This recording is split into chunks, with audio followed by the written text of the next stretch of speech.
Now, as we reported to you just yesterday, schools within the yellow zone areas of Erie County will have to test 20% of their staff and students each and every week if they want in-person learning to continue. While they figure out how they're going to do that, questions have been raised about what happens to a student whose parents decline to have a child tested. Well, Channel 2's Dave McKinley is trying to get answers tonight. To hear the county executive tell it, if the government randomly chooses your child to be tested and you refuse to have them tested, then the government will kick them out of school for 2 weeks. If they're actually refused to be tested under this, they can't go into school now. The head of the Erie Niagara School Superintendents Association told us that he understood that this is not a state rule, but one which the Erie County Department of Health added on top of state guidelines. I spoke with our colleagues down in the southern tier where this was implemented, and I spoke to a superintendent of schools.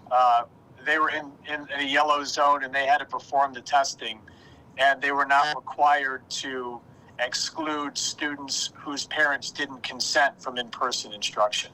But when we asked him about this, Polencar said as far as he knew, it was a state thing. That's an Erie County thing only? Well, I think that's the state. It's 50, if they're refusing to be tested, then because we're in the cluster zone, then that student has to go virtual.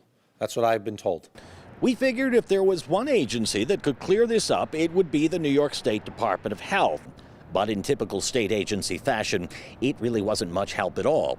All we got back from a state health department spokesperson was a link to a more than month-old memo and a brief statement, neither of which addressed our direct question of, is the testing of the student mandatory, and if they refuse, will they be sent home? In the meantime, it's important to note that the testing requirement applies to private and charter schools as well, but only to those offering in-person learning. If it is a virtual district solely, like the city of Buffalo, they are not required to test. In other words, while a student in Hamburg may be subject to random testing, a pupil in the Buffalo Public Schools would not be. We also just obtained a memo to staff in another large Western New York school district in a yellow zone. There, the superintendent tells the staff that the testing is voluntary, but also points out that if not enough students and staff volunteer to be tested, they won't meet their 20% weekly quota, and that we can all get used to learning from home once again. Dave McKinley, Channel 2 News.